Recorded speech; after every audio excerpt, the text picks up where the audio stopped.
Hey guys, Mixed Media Girl here. So I'm back for the next collaboration with Melly D. And in case you guys haven't been watching, we've been doing a series of collabs with black, white, and one other color. And I'm going to try a brand new technique today for this one. And the color we're using is red.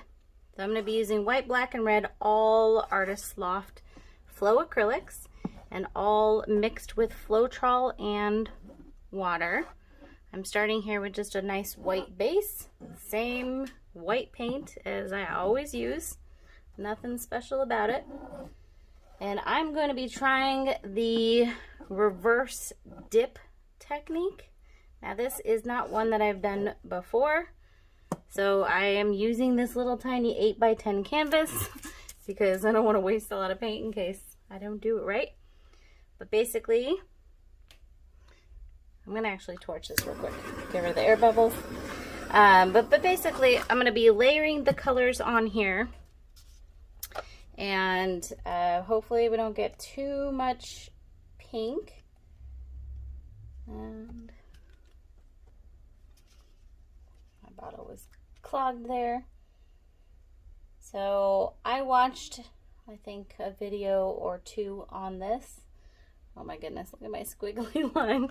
I actually saw Melly D do this technique a while ago, and then I watched some of Fiona Arts. I think it's Fiona Art.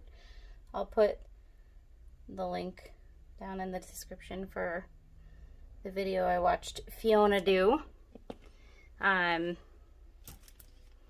I don't know who came up with this technique, so if anyone does actually know who came up with it, feel free to link that down in the comments and I'll add it to the description. But I'm just layering my colors here. I feel like I have too much white. Let me add a bit more red if I can. It keeps getting a little clogged. 1 second. Okay. I like never use the pour things on my bottles.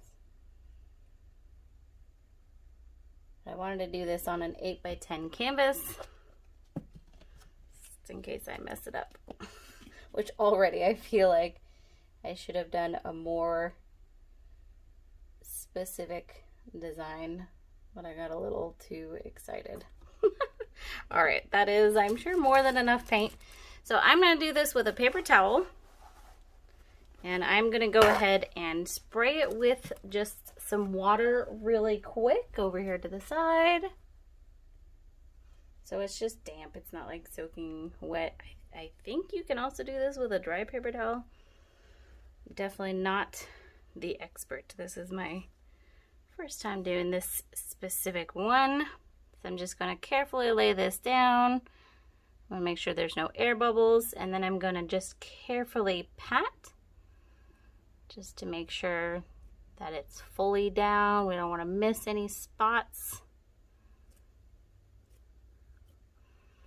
And the napkin's kind of soaking up that paint a little bit. And that's going to give us our design. So now I'm going to just pull up from the corners.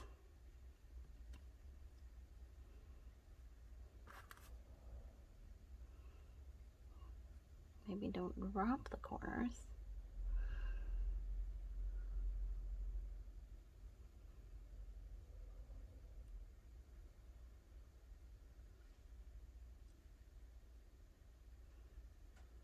All right, not nearly as cool as some of the ones that I've seen. I think my design itself was a little too mixed and muddy, but this is still really cool. We've got some cells and things developing in here. Hopefully I don't have too much paint in that center. I'm not sure. But let's let this sit for a little bit and then we'll do a close-up. And then, as always with this whole Melly D series, I'll also let it dry. And then we'll see how it looks. So we'll be back in a few minutes.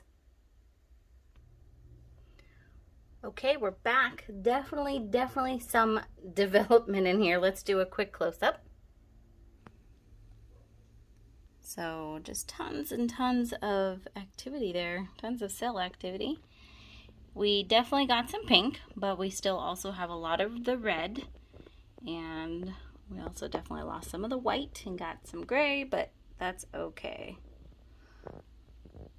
Interesting technique. So we'll see you back here when this is dry. Okay guys, here it is completely dry. Some more cells popped up, but otherwise not too much change. I definitely need some practice with this technique, but still quite happy with how this came out. So I'll be watching more videos and doing this again, but go ahead and head over to Melly D's channel. Check out her awesome black, white, and red painting, and we will see you guys next time.